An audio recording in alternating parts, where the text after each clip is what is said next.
Hey, Matt. We're thinking of selling our home and finding a bigger place. Oh, really? I thought you guys loved where you lived. Oh, we do. Our family is just growing. With pets. A dog, a cat, 2 guinea pigs, a hamster. And you're planning on getting more? Maybe a goat or a crocodile. Well, I have the person for you. Kimmy Najad is an experienced real estate agent who prides herself in finding the perfect home for her clients. We're just browsing now. I'm not sure if we really need a realtor yet. Yeah, no worries. Kimmy can help you with the comparative market analysis to help you determine the value of your home if you're planning on selling, or help you determine the going rate for the neighborhood you're moving into. She can also work at your pace. Awesome. All right, I'll give her a shot. What's her phone number? On Facebook, Kimmy Najad, Exit Realty Metro. Her phone number is 902-880-8429, and her email is kimia@exitmetro.ca. 902-880-8429. Awesome. Thanks. This podcast was brought to you by Dan Lomas, that's LOMAS, of lomasfinancial.ca. Are you a small business owner who wants to keep more of your hard-earned profits and pay less taxes to the CRA? Do you want a plan for a comfortable and secure retirement? If your answer is yes, then you need to talk to Dan Lomas at Lomas Financial. Dan Lomas is a financial advisor who has been helping successful entrepreneurs and business owners for over 2.5 decades. He utilizes customized solutions that can help you keep your earnings, dramatically reducing passive income tax. Dan Lomas and his team will help you transition corporate wealth into personal wealth by utilizing customized executive pension plans. Dan will show you how to convert business wealth into personal wealth in a professional manner. Don't let the CRA take more money than they deserve. Don't let your retirement dreams fade away. Contact Dan Lomas today and let him guide you on your path to financial success. Visit Dan Lomas at lomasfinancial.ca or call him direct at 902-209-0855. That's 902-209-0855. Cheers! Welcome to the Afternoon Pint. I'm Mike Tobin. I am Matt Conrad and Tareq Hadhad. Tareq Hadhad. All right. Peace by Chocolate. Yes. right. Wow. Chocolate. We're so happy to have you here. Very much so. Thank you for having me and not having my chocolate. So I talked to my mom on the weekend, and right away she said, "Tell him I love his chocolate." Really? And then right after that she said, "Don't tell him that, it'll embarrass me." So, Mom, I'm not telling him. Yeah, it's obviously, I mean, I think everyone in this province probably knows, but I guess Peace by Chocolate has a great story. We're going to dive into it a little bit. Sure. Yeah. But you're not just the Peace by Chocolate guy anymore, because you are, like, you have many talents, and it seems like you're everywhere now. So It's been incredible. Really, it's been incredible. yeah, it seems like, I mean, what an amazing story. I mean, like, we'll get, I mean, you know what? You had a really great question. Which one was that? Do you get tired of talking about it? Yes, that's what I was going to ask you. I was going to ask you later on. You get tired of talking about no, this but stuff? like, I think we have to start off with that. Do you get tired? I get tired of talking and don't get tired of speaking. You know, I love speaking. Okay. It's my thing, and I just love being with people and telling them who I am and my story, and get to hear theirs as well. I think the world is missing heavily right now on listening. Everyone's just yelling at each other. You feel like the whole world really is just a world of people not interested anymore in listening to good things. 100%. Well, like that's the theme that. of this show, man. That is the theme of our show. It's like kind of bring it back to when everybody sat down and they had a drink together or whatever, and just kind of talk stuff out face to face. You're never as angry when you're looking at someone directly in the face. Kudos to you. It's never as Exactly. polarizing, Yes, right? yes. That's why actually hatred is a lot easier to be spread online than in person. I believe that. Agreed. You find people just going and Find echo chambers. exactly Right? find that place, and I think it's gotten worse over time because when I came here in 2016. Although those who disagreed with the whole idea of me coming to Canada, they were a little bit gentler about it. Like those who were just going to comment on the CBC Right. News articles that were coming out about me and my family. They were like, "Hey man, welcome to Canada, but why did you come here to take our jobs?" Like you were nice in the beginning, but then they just will hit you at the end, right? Now they just don't have to cover up. Like they don't have just to be nice at all. Sure, it's been like. Oh, well, I watched the movie. I watched Peace by Chocolate on the weekend, Yeah. and I enjoyed it. Right, there was parts of it too, which I mean, immediately I was like, "What happened to poor Kelly?" That's right. I'm just joking. So I googled it, and Kelly is not real. Kelly not was real. fictitious. That's right. Yes. To put it out there. So people should watch the movie. So watch the movie, but you got to just know this bit about Kelly's chocolate because Kelly, I don't, this part of the movie made me laugh, whether it should have or not. But it was like the actor that played your father in the movie. Right. He did a tremendous job, by the way. He's absolutely incredible. He was tremendously like it was a really good movie. I did enjoy it. But he tastes There's the a lot chocolate. of drama though. In it. Yeah, There's they a lot added this extra drama. He tastes the chocolate. He makes a funny face. Yes. And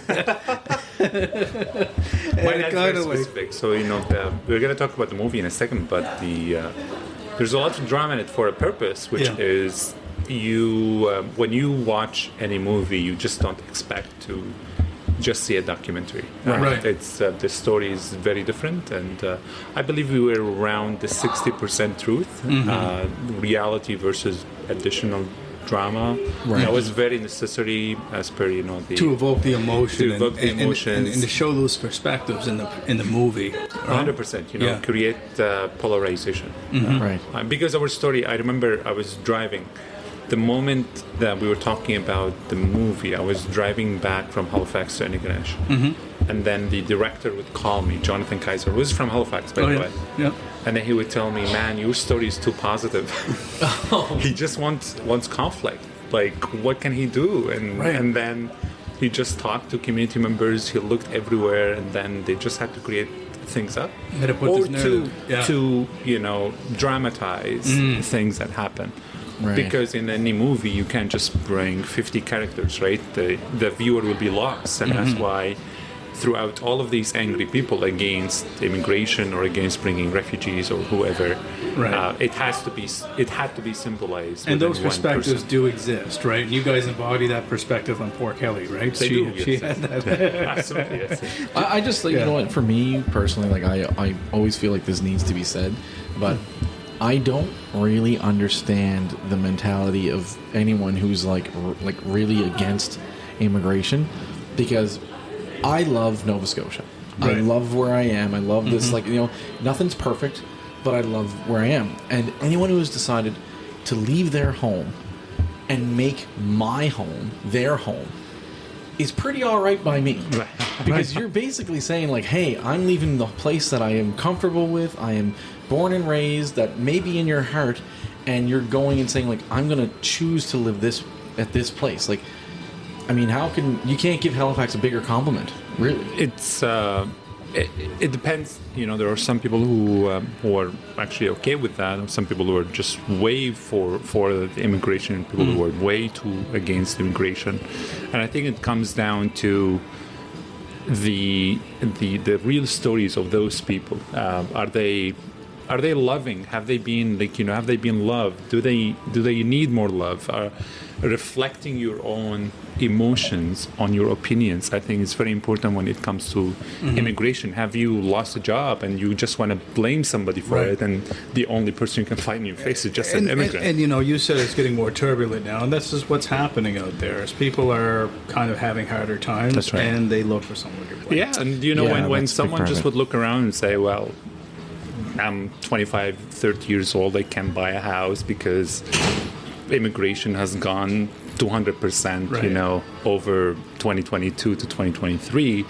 And these are the people I should blame for that, right? Although when I immigrated, I just didn't see an application which says, you're going to take a house from somebody. It did not exist because no one really knew the impact, because people are just coming here to have a brighter future and to have a peaceful life. It's as simple as that. Yeah. So the last thing that Canadians, anyone really who lives here, me included, I'm a Canadian now, the last thing anyone should do is just to try to find an immigrant to blame for our own issues that basically were not ideally handled well. And I think, at the end of the day, immigrants, they are builders, they are entrepreneurs, they are doctors, they are nurses. Job creators. You created your jobs. case for that, right? You employ people, right? Yeah. They are people. Before anything else, they are people. And I disagree with the old concept about immigration bringing into, you just bring people here to grow the economy and to grow the GDP, and you look at people as dollar signs, as taxpayers. When they arrive here, I wholeheartedly disagree with that, because if you keep looking at people with dollar signs, and then you will be disappointed. Yeah. Because you basically, a lot of those folks, I know that they're going to become successful, but they need help at the beginning. They are humans that they are starting from scratch, like newborn babies. Yeah, you guys definitely started from scratch. Like, it was crazy. You can't bring a newborn baby. You guys had a crazy successful life, in a sense, in your own country, and it was just taken away from you. It was. And then you just had to start over again. Could you imagine? That being said, though, I will say one thing. Yeah. If you are a doctor and you're listening, come here. Well, that was part of your story, too. That's part of exactly what I had to go through. Yeah. Crazy that, I liked your mentor friend in the show, the one that told you just to hustle. Yeah. Was that a real person? It was not a real person. Oh, it was just also a mix of. He was one of my favorite characters in it, because I loved that. He's I liked his a cool energy. guy. Yes, he's my favorite in the show. In addition to Ayham Omar, who played me. But the stories about doctors actually coming here is an absolute tragedy. An absolute tragedy. We are wasting people's skills and talents and pushing them to places they don't want to be in. Like, if these doctors, they want to work cashiers at Home Depot, let them be. But they don't want that. They're forced to go there. Yeah. Right? Let those who want to work at Home Depot work in Home Depot. Let those who want to be doctors be doctors. Especially Matt and I just secured a doctor. Yeah, we just we So lost I it. had a line on one, and I called my buddy. He You want the lottery? Yeah. So, he got it, and he was he called me. He was like, "Hey man, this person just took me. You should call them." And I did, and they were like, "Yeah, we'll take it." yeah, but we were waiting 10 minutes 2 from my years. house. We're 40 or close to 40-year-old guys, right? So Yeah. I'm over 40, and Matt's getting there. Yeah. So but it's scary when you don't have a doctor. It's disappointing, the way that the healthcare system has been handled. And I remember 2016, I remember the conversations I've had with Dalhousie Medical School, and I went to them and say, folks, listen, I finished this much in my medical school degree. Don't ask me to go do it all again, or go do high school. Some actually universities asked me to do high school again. Wow, Really? And some of them were like, Did they talk to you? No, they just didn't want to talk to me. And then they were like, just go do undergraduate degree and see what they give you. Right. And it was just frustrating, because if you got into medical school in Syria, that means you have to be from the top 0.0009 people that they can really get into medical school. And it was so competitive. So I had to go through it all over again. Imagine, I was a newcomer. I had a million things to figure out. I had to start my life from scratch, get a bank account, go figure out where my family are gonna live, settle my siblings in schools, and learn the language and figure out all the million details. In addition to that, they wanted me to go do an undergraduate degree again. Wow. And How was healthcare in Syria before you left? Don't mind me asking. it was excellent, actually. It was the healthcare system in Syria was very good, because it was just hilarious, because we took for granted how many doctors actually were there. Like, if you walk anywhere in Damascus, literally every 5 meters you find a clinic. You can just choose who is the best doctor to walk in. Like here, if you go to buy cheese, you'll find 10 types of cheese to buy. When it comes to doctors, literally you don't have any options. You'll be forced with one, right? It's your healthcare. It's your life that we're talking about. So it's very interesting, and I think it took a pandemic to open people's eyes, and it took a pandemic to make sure that people understand the whole prospect of the problem. So I think we need to go back a little bit, because I know you have told this story a million times, but I think, not to drag out in great detail and everything, but can you maybe explain for anyone who may be listening, because we do have people from other countries who listen to our podcast, US and others and stuff like that. So if they haven't heard your story, maybe give the Coles notes of what your story is. and then because I have some other questions about it too, but yeah.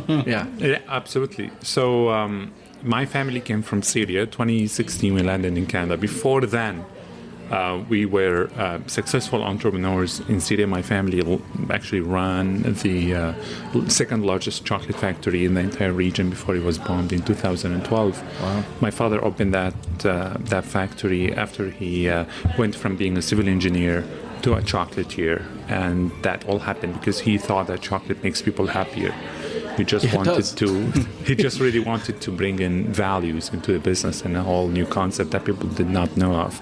So 1987 was the year when he opened his first shops in Damascus after he was kicked out of my grandmother's home kitchen.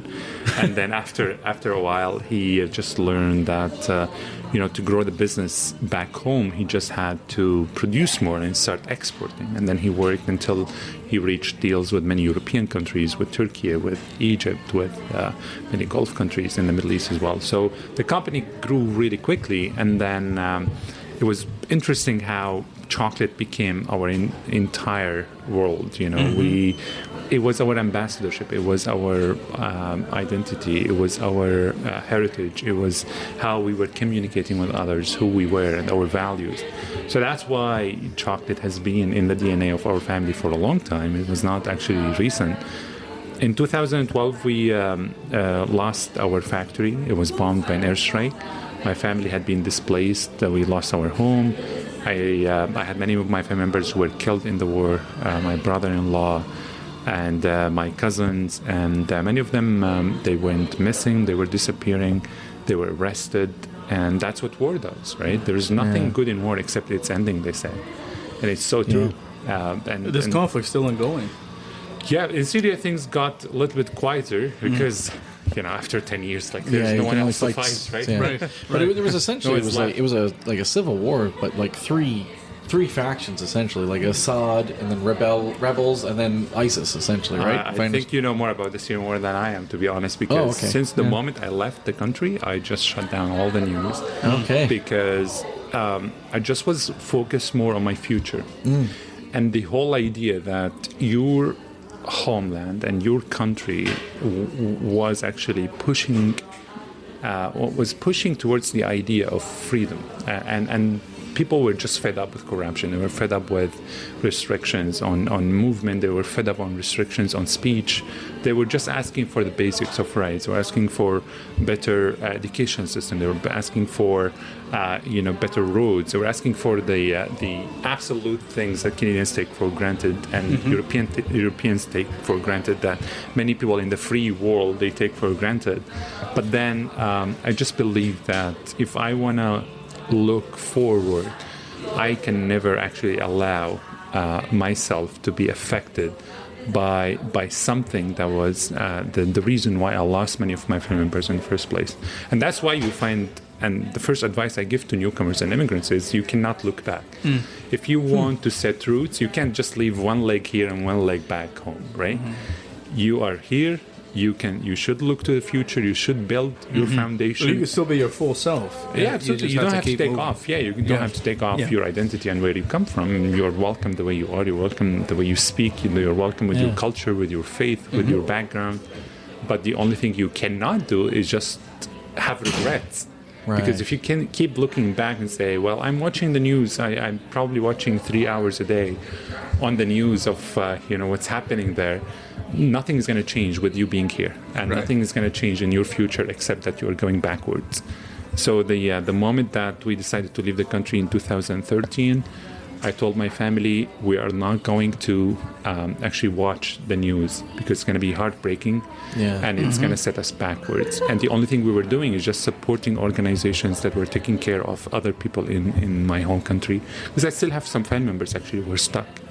Back home. So we went to Lebanon. We were refugees there for over 2.5 years, and then the opportunity to come to Canada was just present, and that's how we ended up here. But Nova Scotia was not your first choice? It was not my first choice, no. That was going to be one question, but before we get to that, I wanted to just highlight something that he said, and that's Canadians take for granted a lot of things, and this is one. It's a pet peeve of mine, where people will throw out that dictator word about our current politicians and things like that, and they'll say like, "Oh, Justin Trudeau is a dictator," or previously Stephen Harper was a dictator and Stephen McNeil was a dictator. So you have no idea. I hate that because it's like, go ask somebody who came from a dictatorship, where the very fact that you can post on social media that you hate, hashtag fuck Trudeau. Right. The fact that you can post that and not disappear means we are not in a dictatorship. 100%. Yes, absolutely. I really think that we live in a country where we are too blessed. And when you tell people this, when you tell them that this is where I come from, this is my experience with tyranny and dictatorship, and they tell you, but we are living through this, and we were restricted, from doing certain things. And you tell them, no, but actually, where I come from, this is heaven. Like what I'm living now is heaven compared to that, right? We're not a perfect country. I'm not saying we are a perfect country. No, our politicians are not angels, but what I'm saying is, this is where I come from. Please just take things into perspective. Look at the empty half of the glass, right? Don't just really just look at us as a country that should be perfect, because we will never be. Right. And don't set yourself up for disappointment. And I am very pleased how Canadians always respond to crisis with togetherness and with understanding that no matter how long things take, it will get better. And what happened in the pandemic, I believe that it set people expectations to be in a place where we were unable to do what we were used to do just because we were governed by a certain party in this country, or because we were living in a certain place. Right. And actually, your postal code during the pandemic was kind of reflecting on your ability to do certain things, because provinces didn't do things the same, right? Some provinces were just doing different policies. But overall, if you look at it from a whole holistic approach and holistic perspective, Canadians, we fared out pretty well in the pandemic, right? Compared to other countries, even compared to the U.S. Right, yeah. I remember some of my friends would call me in the beginning, in the early days of the pandemic, would say, Tareq, how do you compare living through the pandemic versus living during the war? And then I told them a simple comparison. In 2013, during the war, we were forced to leave our homes, we were forced to lose everything, and we were just basically, everything was taken away from us. Stripped of your humanity. Stripped away from everything that we have built. And then in 2020, during the pandemic, we were asked to stay in our homes, and we were asked to stay safe. With all your cozy appliances. Yes, you see the difference? You know what? Actually, someone, it was about a year into the pandemic, and I think I talked about this before, but someone said to me that boredom was a privilege. That's and right. I was like, I say that to Gracie. I say that to our little one. I was like, you're bored? You're lucky to be bored. I wish I could have time to be bored. Never bored. Boredom is a privilege. Yeah. Like, if you're bored, then that means you're not worrying about losing your home and all these other things, and like war torn. And you know what too? Boredom can lead to excellence. Because if you're not bored, that means you are too busy figuring out the basics of your life that you can't even think about tomorrow. If you are bored, that means everything is set for you to go forward to think about your future. Right? We were too bored, and we came up with this podcast. That's the whole idea. Yeah. So it's like, that's why I came here today. Bored can breed creativity. He was bored, so he's like, I'll just stop by. Well, thanks for coming.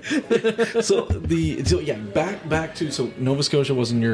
So not only was Nova Scotia not your first choice, but you didn't pick like Halifax, Antigonish, which is like a town of like 3,000 or 5,000 or something. I don't know what it is. I didn't pick Antigonish. No. Yeah, like it's So what was kind of like? Did you have a first choice? Was it like Toronto or something like that? They don't give you choices. No, you just. They tell you you're going to Canada, and as funny as it is, Canada is the second largest country in the world. Massive, so you can be on the Pacific, you can be on the Atlantic, you can be up north. Who knows? Until you land here, you have no clue. They don't tell you, especially as a refugee. If you're an immigrant, you know where. Actually, that's actually really something. This is something I don't even know about. So, as a refugee. Do you apply to what country you'd like to go to, or is it like just you raise your hand and a country takes you? Like, so basically, what you do is you go to the UN and say the UNHCR, which is the United Nations High Commissioner for Refugees. Tell them, folks, I want to be resettled in a different country. They take your information. We're like, okay, if there's another country opening their doors, we'll call you. Okay. But you can do it through the UN, or you can go around it by yourself. You can go knock on the doors of the embassies. And I did it twice, actually, with the UN, and no one really called me. And I went to 15 embassies for every country you would think of that was taking, basically, that was supposed to take refugees as per the Geneva agreement, and they were not. They were not opening their doors to refugees at the time. And then I learned about coming to Canada because of the cab driver who drove me for 20 minutes and changed my life forever. I had no clue actually that Canada was taking any applications on any refugees. So I would finish I was volunteering at the time with the UN in the healthcare field. So basically what we were doing is we're building primary and secondary healthcare centers for kids with thalassemia and cancer, and helping patients, in mobile clinics. So basically, we will be fundraising, supply mobile clinics to go into refugee camps and give patients with a doctor and a pharmacist that were on board. We hire them, and then they go on board to refugee camps to prescribe the proper medications, because some people in refugee camps, they die because they did not treat the early stages of simple diseases, like as simple as cold, right? If they don't treat it, after a few weeks of these severe symptoms, they will die. So we were sending all these mobile clinics with these doctors and pharmacists, and it was very rewarding. But then after a while, I just thought to myself, I need to get my family out of Lebanon. It was rewarding to me to be able to give back, but my father was counting down to death. My mother was counting down to death. There's no future for us back there. We can go back home. That's why. Right.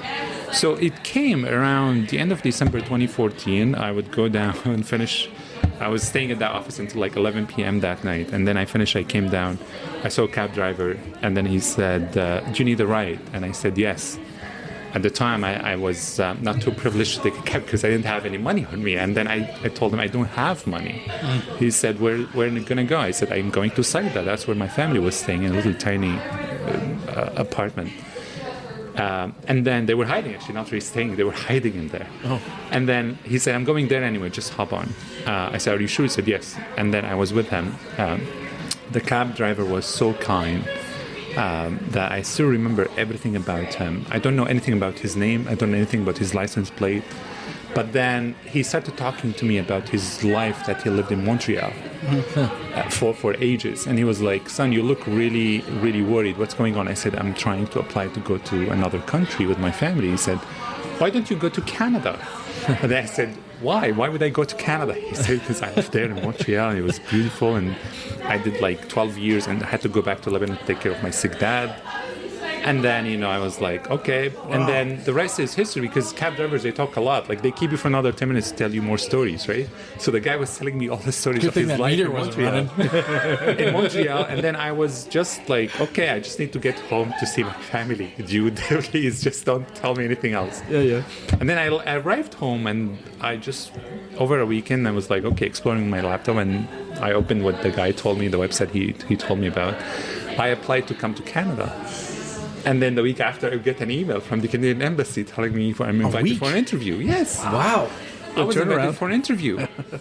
And I did not believe my eyes at the time, because I was so hopeless. And when you are in a place where the whole thing, around hope doesn't mean anything to you anymore because of the experiences you had lived through, the tiniest piece and the tiniest light at the end of that tunnel would mean the whole transformational power that can change your life forever. And that's exactly what that email was to me. I went to the embassy, I did the interview. I didn't get the scholarship to come to Canada that I really wanted, but then they would invite me and just 4 more teenagers from Syria and students as well. They were saying, you guys are invited to go to Canada to continue your studies, and you are going with your families as well. Wow. And it was amazing, actually. I did not believe my eyes. I would go back home and tell my family we are going to go to Canada. And they were not too impressed, because they told me Canada is too cold. I was going to say. They were not too excited. Like, we don't have snowsuits. And it was incredible how after just a few days, when things became real, my family were just Googling and learning about Canada. And as they were really looking into Canada, I just thought to myself, is it really going to happen? And if it happened, how would I meet that cab driver again to thank him? Right. It's a small act of kindness that I will never Isn't be able that to repay. crazy though? Like you just happen to walk out of a building, connect with a guy who happens to be there, and just tells you something, and it drastically changes your life. Sometimes life-changing can happen on a sidewalk with a person you never thought you were going to meet at the time, or never thought you were going to be there. Absolutely. I agree with that. I mean, honestly, like my life is forever changed from the smallest of things. Like I had my 25th birthday, and I invited a friend out, and she just happened to say, I have a friend in town, do you mind if I bring her? And I was like, meh, more the merrier. And now she's my wife, and I have a 2.5-year-old. So like the smallest of things can happen. And how they met, my wife's from Quebec City. Oh, is she? They met in Germany as they did an au pair program. Oh my God. And they met in Germany. My wife, like that time, said, I'm going to come visit you in Halifax, and just happened to be visiting during my birthday. Incredible. Like, sometimes the weirdest things can happen. 100%. Right? Yes, and yes. the smallest of, the I smallest believe that decisions. things are meant to be. Me too. I believe that no matter what you go through a blessing, you go through hard times, you go through peaks, you go through valleys. Everything there is to teach you something. Right. And if you don't believe in that, it's your choice, but then you will be struggling to understand the reality of why am I here in this place at this time, right? Yeah. And that's why I keep thinking, why am I in Halifax in 2024 while I was set, to do something entirely different? If I look back to 2010 or 11, I would never think that I would be here, recording a podcast with you folks. Right? Exactly. Yeah. After talking about a movie and a company and chocolate. Crazy. Well, that's the thing now. I mean, obviously, like you've arrived in Canada in 2019. It's only 5 years, and it seems like in 5 years you've gone from like coming here as a refugee with nothing to like I don't know. I think you're kind of a big deal. Like Yeah, for sure. You're definitely Canadian celebrity at this point, right? Everyone kind of. I think most people have heard your story and are inspired by it. Many people like your chocolate. Obviously, that's another thing we can kind of talk about. But it's you just never know. So 100%. Arriving in Antigonish. Yes. So why Antigonish? How did that happen? What was that feel like? I guess. So when I took the flight from Beirut to Amman in Jordan, and then from Amman we met with other refugees who were just coming from all different countries at the same time. And then there was a section, so basically Canadian Embassy, they had their own section at the Amman airport. So we were gathered there in the early hours of the morning. We were ready just to board. We were on a Royal Jordanian flight that actually brought us to Toronto. And then I was still carrying with me a bag from the IOM, the International Organization for Migration. And they told me not to open the envelope that was in the bag that had my final address. Okay. And I was on a Not to open it. 14-hour flight. That's messed up. All that I'm thinking of is that I'm going to stay in either Toronto, Montreal, or Vancouver. I had no clue. I knew my flight was going to Toronto. I didn't know if I was going to stay in Toronto, or probably go to Montreal or Vancouver. And then I would land in Toronto. Then they would tell me, where are you going to go? And then I said, I don't know. You guys should know. You should tell me. The CBSA officers. Yeah. They were just questioning me about where is your final destination? I was like, guys, I do not know. They gave me this and they're like, do not open it. Should I open it? Or like, no, don't open it. We're gonna figure it out. Jeez. And then they just gave me the postal code, and I had no clue what the postal code meant at the time when I landed here. To be honest, we don't have postal codes in Syria. So it was really hilarious how I went to my hotel room and at the airport, and they would call me around midnight and say, Tareq, well, prepare yourself, your flight is tomorrow to Halifax. And I said, what's Halifax? I want to stay in Canada. And then they said, Halifax is in Canada, just on the other side of the country. And then I would board the plane the next day. It was scary. And then I was really feeling scared. I felt lonely for that flight from Toronto to So Halifax. desolate. Yeah. So I was like, where am I going to go? I do not know anyone. If I lose that, that bag that I have, that final address, where am I going to go? Like, Canada is a huge country. Who's going to know me? No one knows me. I don't know anyone. And then I arrived in the Halifax airport. I was like, okay, now it's becoming a lot scarier because I landed like I was the last person to leave the plane. I went down the stairs on the Halifax Stanfield Airport, and then I saw a group of people. They were carrying flowers and signs that says "Welcome to Canada, Tareq." Oh. And they had, the Canadian flags. They had beautiful flowers, and they were just all excited to meet that Tareq. And I was like, coming down, I was like, oh my God, Tareq is a very famous name in Canada. Everyone's called Tareq. I had no clue. But they were really waiting for me. Wow. I mean, there is a really great restaurant called Tareq's. Yes, in Halifax. Yes, exactly. But that's with a K, though. Yeah, I give credit to my friend Tareq. Yes, with a K. Yeah. So they were waiting for me, and then I just came to them and said, hello, do you know how can I go to the information desk? And they were like, welcome to Canada. Are you Tareq? I said, yes, I'm Tareq. I'm sure I'm not Tareq that you guys are looking for. I don't know any one of you. They're like, but we're sure you're Tareq we're looking for. You're Tareq Hadhad. I said, yes. I said, guys, how do you know my name? They were like, we're just blind match between a community sponsorship group and a refugee family. And that was my family. Right. That's how we ended up actually, in Anaganesh. So this amazing group of people, it's called SAFE, Syria and Anaganesh Families in Grace. They just wanted to bring one family, one Syrian refugee family at the time. And it happened that my family size actually matches with whatever they were fundraising for. Wow. So it was great. And now actually they did not stop fundraising after we came here. Now they have over 250 Syrians who live in between Anaganesh and the county and that surrounding area. Amazing. It was incredible actually how the support just grew from their goal to change the life of one family to change the life of 10, 20, 50. It doesn't really matter. They did not stop. When you do that once, though, you just want to kind of keep doing it. It probably just felt so great for them. Kudos to them, because I mean, there's a couple really great organizations. I mean, I know some of the Ukraine organizations. I was involved in a fundraiser out in East Hanson. They brought some great people in, but you're really kind of, I would say, you're the trailblazer for that. I mean, obviously you're pretty successful, so that helped out. But I mean, all the credit to them. All the credit to them, because if we did not.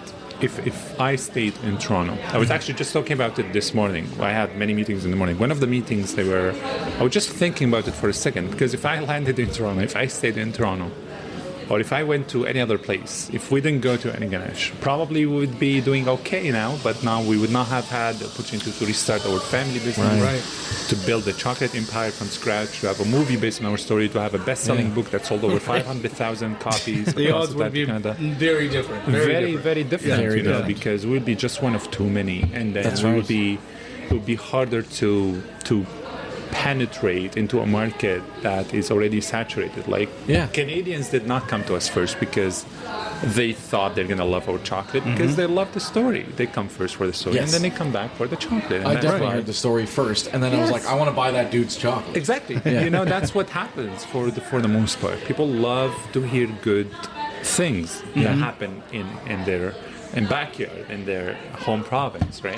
So, and the other thing too is like, and honestly, we say Antigonish and everything, and Antigonish is small, but Antigonish is actually a beautiful little town. It is a beautiful town. It's honestly one of the, there's a campus, obviously St. FX is there, one of the most beautiful campuses that you can see. Like, my wife's visited Harvard, and she's like, St. FX can stand up to Harvard any day.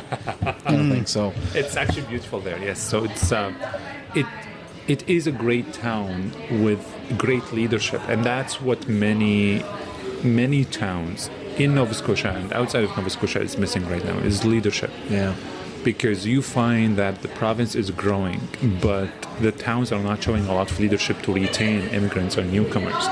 Many towns in Cape Breton are like, newcomers will live there for 1 year, and like, okay, we need to move. They want to go. They move out. Yeah. So how many people really came to Cape Breton with that refugee play, with that recent immigration play? There was a lot. Many of them actually, they went to Sydney for schooling. They stayed there, but everywhere else, we're talking about everywhere from Inverness to Port Hawkesbury to everywhere in land on the island to many parts actually in northern Nova Scotia to many of those small towns, and they thought they can retain immigrants, but it's a complicated equation. I believe Antigonish did it right because they. First, they basically what they did is marketed themselves as a town that has the opportunity to be that big hub for immigrants and refugees without needing to have people that they speak your language or that they look like you. You can build that community yourself, Right. and then you can rally behind every success that happens in that town. I know everyone in Nova Scotia is absolutely the nicest. People in Atlantic Canada, in the Maritimes, they are absolutely the best. But people in Antigonish, they understand how you feel when you come here with just the absolute need for peace, and they give you that and a lot more, and they show up at every success, at every event you do. I remember how many people they showed up at our grand opening in 2016 when we just opened our first shed next to our house. How many people signed up for our I remember the factory grand opening, the first one in 2017, where the cars were lined up all across Cloverville Road just to come and say congratulations. People brought flowers, and they were absolutely the best supporters, and they are the best supporters, and that's why we are successful, because if you do not have that first person that believes on you, you can't go anywhere. Right. Every entrepreneur needs the first people around them, the first close circle around them, which is your community, to believe in you, to go to other places, right? If you don't have community support, you wouldn't be anywhere. Right. If you don't have community support here, you wouldn't continue in this business, right? That's what's special about Antigonish. Yeah, and I think the funny thing is, I think that Nova Scotia in general is a bit of a sleeper for that. I mean, when you look at Halifax, I mean, you came from Syria, and you said you spent a few years in Lebanon.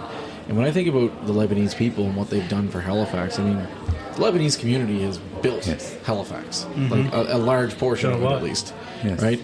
So it's, again, those are people who decided to give up their homes and come here and really build this city to what it is, and the great city that it is, right? It's no one wants to take. Everyone wants to give back and contribute, and that's at the essence of every immigration journey. Every immigration journey starts with the notion of gratitude and contribution. Right. And look what can be accomplished when you welcome people to your community versus when you don't. That's right. Yeah. It's on the simplest thing, right? So they're there and they're gone. That's it. End of story, right? But if you welcome folks, you might learn their full potential. You might learn something about them you never knew, right? 100%. So, an open invitation to everyone who's listening, an open invitation to everyone who is in Nova Scotia, outside of Nova Scotia. If you have not had someone who looks differently than you, who speaks different language than you, who practices different faith than you, over dinner, over coffee, over tea, open your door for them, invite them. Trust me, it's gonna be worth it. You're gonna learn a lot. You're gonna see how much they're gonna change you as much as you change them towards the best. Because what happens is, many of those immigrants, actually, they are scared of the rejection that might happen, because they feel that they came to a place where it's challenging for them to build connections. Lend them a hand in the beginning. Give them that feeling that they really belong, and magic can happen. Because if someone does not belong in a place, it's impossible for them to continue actually being there, right? And that's what happens in these smaller towns I talked about in many regions across Nova Scotia, and that's where you find people are moving to Halifax. We're like, the Arabic is the second most popular language probably in Halifax now, right? Yeah, it could very well be. Yeah, and that's why people are in smaller communities. I think there is a golden opportunity now when we are talking about at the historic growth rate of immigration. The population is booming. Everything is going in the right track if we do things right. I really want people to understand with openness I think you can just invite people to belong, and you can invite them to celebrate where they come from. While they are on a journey by themselves to navigate the cultural shock by itself, which can be a killer to any immigration journey. And Matt actually previously brought on a guest, the Nova Scotia International Student Program. Yeah, which is great. Like if my you can't, aunt's the homestay coordinator. Yeah, so like if you can't afford to take a whole family from that program. So we had my aunt on, who is the homestay coordinator, and then Kelly Williston, who is also like one of the works at their head office type of thing. So she was also homestay coordinator at one point too. And we just had a really great chat about them, about how like bringing Nova Scotia to the world and bringing the world to Nova Scotia.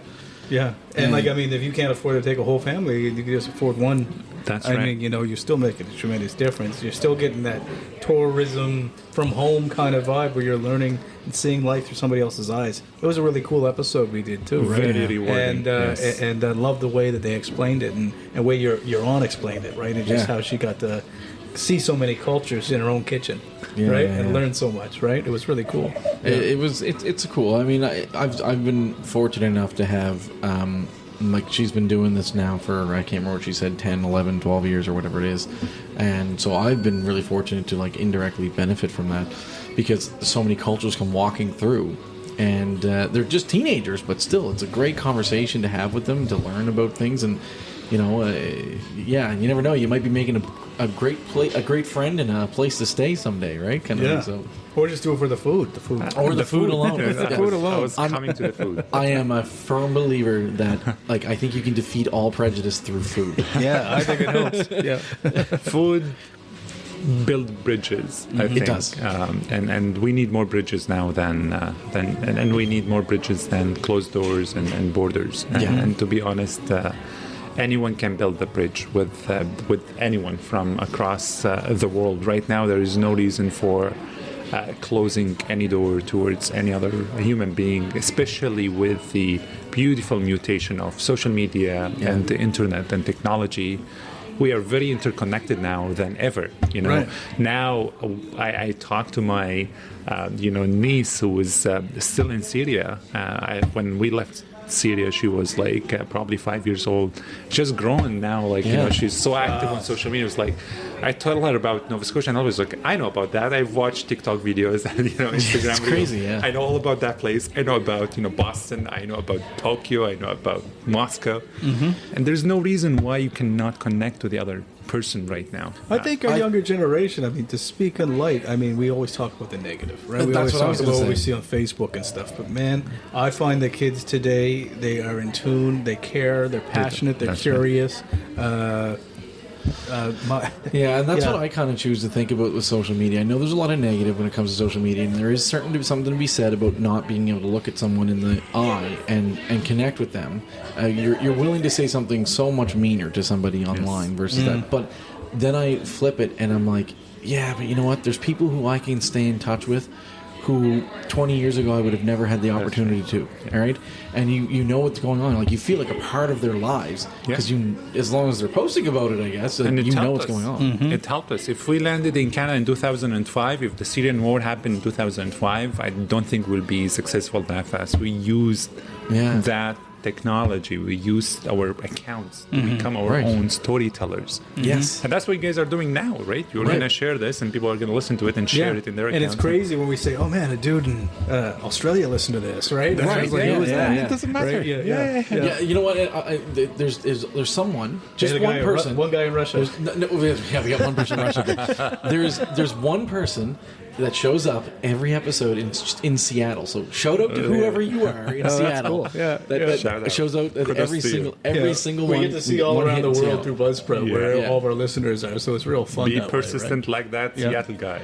Yeah, exactly. Yeah. So he shows up every single time. So that's anyway, awesome. That's what's cool. But so you talk about strong leadership, and so I'm just going to ask you, and you can tell me if you want to take this out or everything. But you going to get politically involved at all? Good question. I get that a million times. You'd crush it. First Halifax of all, needs a mayor, man. No, thank you. I don't think so. I believe that changing the world outside of politics is and through business is a lot faster And you don't have to get into that that show, that game, that field, that world to really be able to think about making a difference. Basically, in politics, unfortunately, right now, I know that a lot of my friends are like MPs and they do great work, community work. They are heroes, superheroes. Sometimes I know that they are in it because they are good at it and they have a heart in it and they know they can serve their community. But when I look at what happens in the House of Commons, for example, and you watch that show when people are just so angry at each other. There's no love in politics anymore. There's only hate. They spend more time defending themselves than they do doing No, anything. but it's more than that. It's just if you ever listen to House of Commons, the shouting, the rude comments, the nonsense. It's like in some way, I agree with you. There's a lot of people that get involved in it for the right reasons and they really, really care. And I mean, shout out to, we have a mayor who's retiring, between the last 12 years, we've had Mike Savage, and we've had Andy Fillmore, who have been the MP in here. And I'm a firm believer that Halifax has done really great over the last 10, 12 years. And I think they've been a really constant beacon for it. Andy's represented people. Say whatever you want about other politics, whatever. I'm talking about Andy the person, not Andy the Liberal Party guy. That he's done a lot to represent Halifax and Nova Scotia and on that federal stage, and we have a mayor that's kind of had that flagship kind of steady hand or whatever, right? So I think we've done a lot of great things there. So I agree that but it's unfortunate, it's unfortunate that these absolutely names that you mentioned are my best, icons in federal and local politics. Mike Savage is a great guy. He's my friend. Andy Fillmore is my friend. He's a great guy. But when it comes to us importing, American-style politics and see that polarization that happens, that yes, you just feel that although there is disagreement, I disagree even with those folks. I disagree with whatever the government is doing on certain issues, but that doesn't mean that I have to go and feed hate to my group. Correct. Yes. Really to go against it, right? There is still a place for love.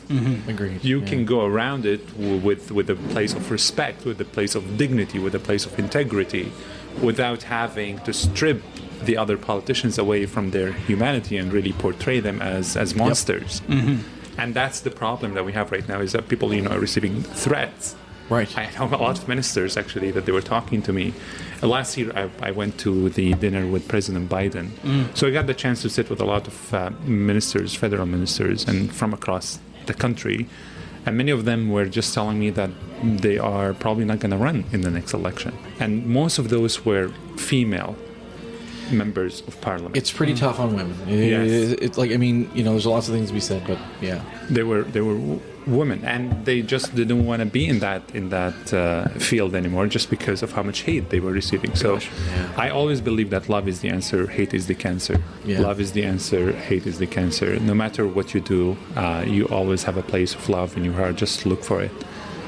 If you are a politician, please do not look for the negative ways that you can just stir up on other people to make sure that people respect you or have feelings for you or they are going to vote for you. I think there are other ways to go around it, and it doesn't have to be that. I think politics is just like sometimes what I see is I see trends where everyone's just we're all about something for 15 minutes and we're huge advocates for it, and then we move on. That's and I just say, did we fix that last thing? Did we? Or we just? Did we just? It's a real downer for me. The other thing too is also talking about politics, but also the people.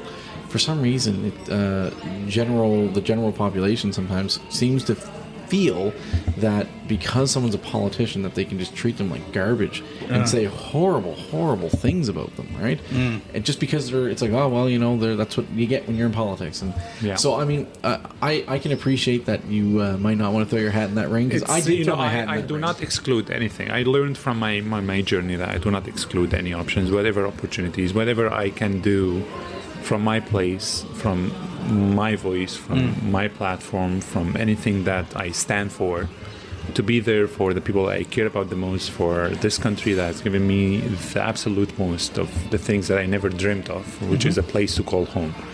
Right? We were stripped of that concept of home a while ago, and this country has given me way more than I can even dream of.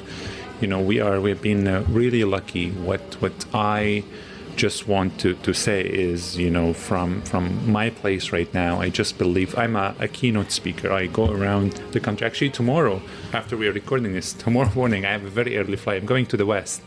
So I have like 2,000 teachers in southern Alberta that they're gathered at the conference, and they just chose me to go and tell them about the transformational power of resiliency through adversity, and how entrepreneurship can be the key of success for any community and any newcomer, because we are, and the secret of really giving back, and how entrepreneurship can be, the tool that many communities can use and learn from. You don't have to be a business person to learn about entrepreneurship. That's true. And the key lessons actually that teaches you, because there's a lot of ups and downs, and it teaches you how to be focused and how to stay, true to your values and be true to your vision. So it teaches you how to talk to your community. Like, it teaches you everything. 100%. Yeah. And that's really why I feel like I am in a place now where a lot more people need to hear the message that I have to say, and a lot more people need to taste our chocolates. That's a hidden message for marketing, guys. So, speaking of chocolates, you're such a busy guy. I mean, we were very grateful that you decided to come and chat with us, because it was a lot of back and forth to get you on here because you're so busy. Do you have time to even sit and taste chocolate or make chocolate? Like, do you spend any time in your store anymore? Actually, I was in the store this morning. I was there yesterday, and it was just great. Yesterday, we were doing some filming in the store, and we were closed for Heritage Day. But then we saw people were coming and trying to open the door, and it was okay, we need to open. And I haven't really sold to a customer in ages, because I'm very busy in the meetings and driving the vision, the strategy for the whole company. And it was so rewarding. It was absolutely so rewarding to be there and just in that moment, and really just hear what people are saying about how chocolate and how our messages are just inspiring them in a time when there is not much peace left actually out there in the world. When you look, in reality, yes, there is peace, but when you look up from online and the a lot of that's noise, though. It's just noise. I do think there is peace. So it just brings you a little bit of comfort, right? When you meet people like that, and that's what I love about being the CEO of the company. But at the same time, I just wish that I have time to spend with those folks who are trying our products, to hear from them. So the person you sold the chocolate to, were they starstruck with that you were the one selling them the chocolate? Yes, they were actually did not expect me to be there. We have a store manager in Halifax. Kudos to her and all our team in the Halifax store and the Knish store and our factory. And it was just incredible, because I remember the early days of our farmers market time. It was so incredibly, rewarding and mind-opening when you meet folks from all walks of life who are coming to a farmers market in Mabu, in Antigonish, in New Glasgow, and they just talk to you about anything. They talk to you about how they woke up in the morning and they came to support a local business for a person that mattered to them, right? Instead of spending their dollars anywhere with a big corporation where they know that dollars are going to end up with a shareholder sitting in a skyscraper. Right. Instead, they brought their money to a small business where these $10 are going to have the ripple effect for any small business. If you're listening to this, please go and spend $10 in a local business next to you whenever you can. I know that people are struggling now, but local businesses really need you in a time of inflation and a lot of disruption in the economy. So I always really believe that talking to the customer is very important. Now my role has evolved over the years, right? I do not, when I hear about CEOs talking about, yes, we have to think about the customers and all of this to their team, it's actually no CEO actually they don't talk to customers. CEOs, their role is to take care of their people. And you take care of your people, who takes care of people, who takes care of people, who takes care of people, who take care of the customer, right? At the end of the cycle. This is a cycle in any business. So it's very important to know how to treat people. And I just believe in in the mindset as a CEO, as the leader of Peace by Chocolate, to push forward the concept that yes, business is all about people, and that's what was actually wording yesterday in that conversation just reminded me a little bit about it keeps you a little bit rooted as well in your why did you start that business from scratch. And I just remember these early days in farmers markets and the first wedding that we did chocolate for in Ganesh, the first conference we did chocolate for. I'm pretty sure that the millions and millions of chocolate pieces and chocolate bars we made have made a lot of people happy. And that just makes me go to bed every night and really think that I'm very blessed to be on this journey. I believe every word. Yeah, I do too. And you know what? I think that's one. I have just two last questions to kind of ask you is like, what's next for Tareq?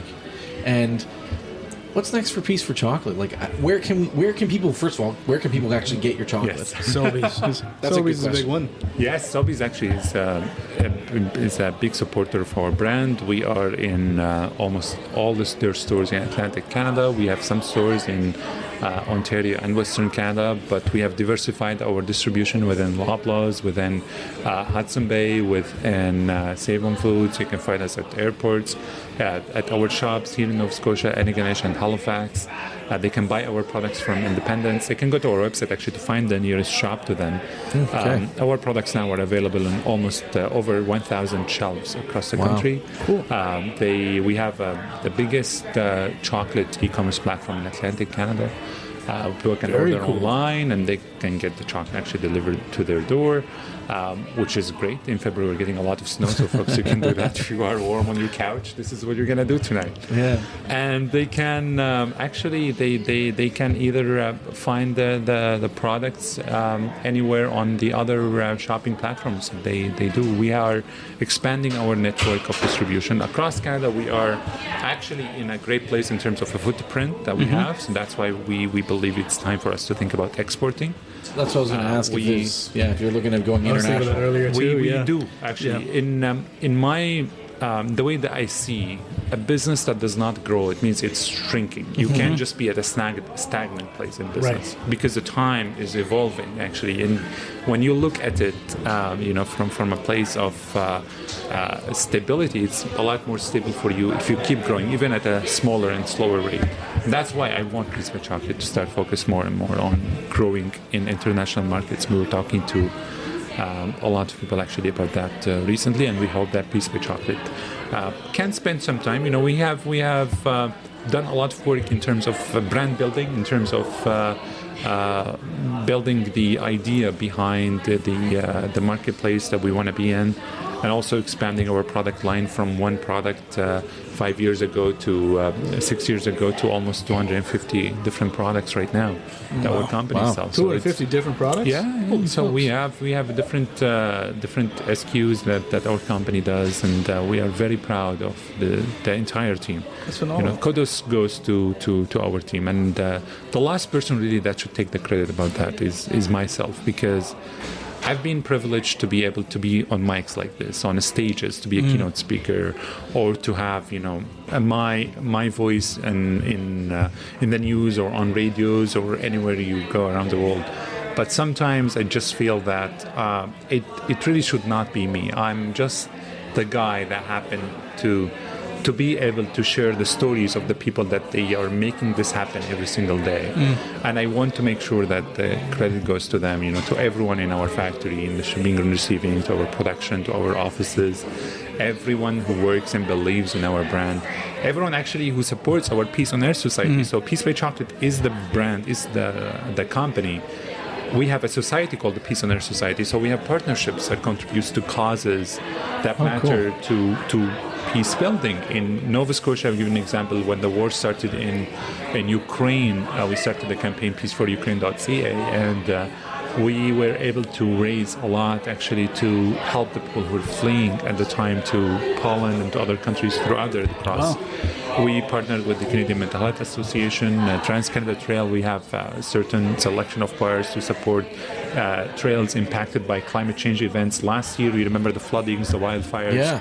all that we Yeah. have seen here in Nova Scotia. That We work in impacted a lot of insurance, so people. we can't forget those things. Exactly. Yes. So it's so important to be connected to organizations that take care of a community cause. No matter what you do in business, please remember, you are not in it for the profit world.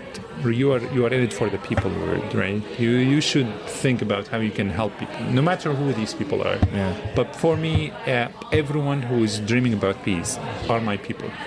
Are those that I really want to support, are those that I want to take care of as much as I can. Running a business is difficult and it is hard in any times, in comfort or in comfortable or turbulent times. But I think right now, businesses should not lose their identity to the concept of, yes, we need to make sure that, we survive and, we make more products, we make more revenue, etc., etc. I think it all comes down to your own belief is, are you in this to make somebody's life change because you decided to go on this journey? Are you in this just because you felt that this is going to be a career for you where you can really make just a living while you just don't have to change a life for anyone? I believe that entrepreneurship is about jumping off cliffs and building a plane on the way down. But then you have to learn how to fly again. And that's what entrepreneurship, the whole concept behind it is. It's also about being unique and remarkable.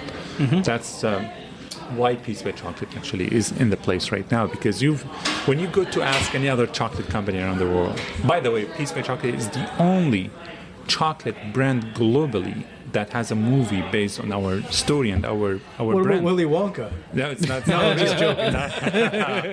That's not a real one. Good one. I mean, we were lucky to be able to see our movie on airlines when millions upon millions of people were watching it on Air Canada, on Air France, on Qatar Airways, on Turkish Airways. I actually watching it. I really hope it's a movie they show in schools. I felt like that a little bit through it. I said, I really this hope feels like a so. movie that they make you watch in school, because it has a really great message. Yeah, people hate Tareq in the first half of the movie and then they like him at the end. It's okay. Please don't stop in the beginning. For those who stop their movie, when they see how Tareq actually is in the movie, please believe this is not me. Oh my gosh, that's funny. No, I didn't hate him at the beginning though. I understood. He was a young man trying to figure himself out, right? Yes. That was the whole point. But honestly, I think we cheers have to to end that. on another cheers. But yeah, Cheers. that's it. Honestly, thank you very much for coming. We appreciate your time, and we appreciate the fact that you came here, made your home now like our home, your home. And yeah, we appreciate your chocolate. Yeah, Thank you 100%. very much. Great to be here. Thank you for the water. No problem. Thank you. Thank you, Bulwark. That's again, right too. Bulwark Cider House. Bulwark, hosted us here, so that was really great of them. All right, thanks again, guys. Cheers. Thank you.